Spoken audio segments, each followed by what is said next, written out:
Hurricane Beryl churned towards Jamaica with forecasters warning of potential deadly winds and storm surge after the storm killed at least 7 people and caused widespread destruction across the southeastern Caribbean. The powerful hurricane, which is rare so early in the Atlantic season, weakened but still an extremely dangerous Category 4 storm and is expected to pass near or over Jamaica on July 3rd.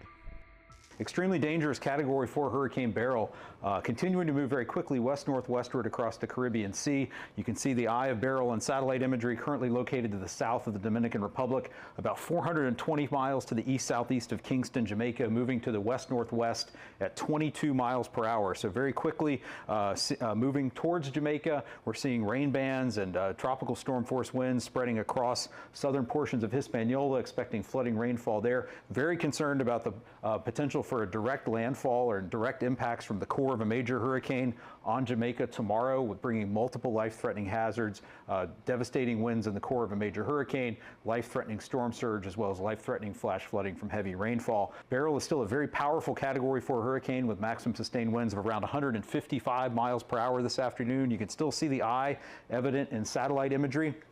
The good news is that Beryl has begun weakening a little bit, but those peak winds are only going to come down very slowly over the next couple of days, and we're still expecting Beryl to be a powerful major hurricane when it reaches Jamaica tomorrow.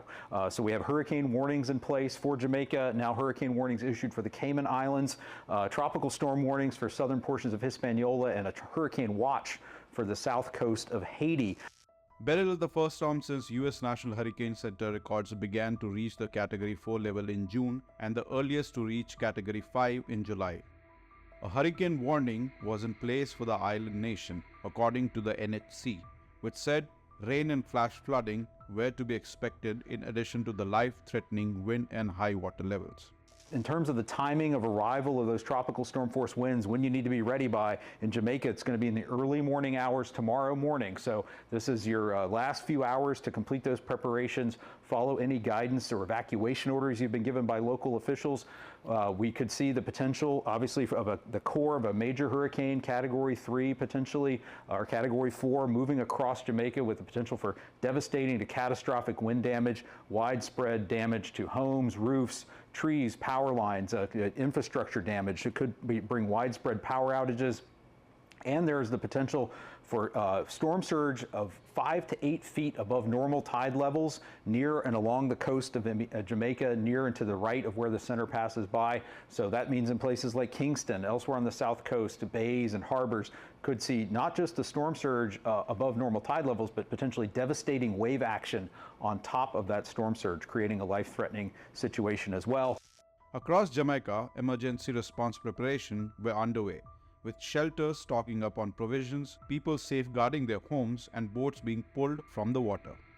Widespread heavy rainfall, especially in mountainous areas, and rainfall flooding has the potential to kill large numbers of people across the Caribbean, especially in those mountainous areas. So again, multiple life-threatening hazards, especially in Jamaica, where we could see the core of the major hurricane move through tomorrow, the life-threatening storm surge and the life-threatening flooding from heavy rainfall. Hurricane warnings were also issued in the Cayman Islands, which Beryl is expected to pass near or over on Wednesday night or early Thursday, according to the NHC. In the Dominican Republic, massive waves were seen crashing into the shore along Santo Domingo as the storm passed to the country's south. Beryl has already left a trail of death in its wake, with at least 3 people killed in Grenada, where Beryl made landfall on July 1st, as well as 1 in St. Vincent and Grenadines and 3 in Venezuela. The 13.5 square kilometer island is home to around 9,000 people.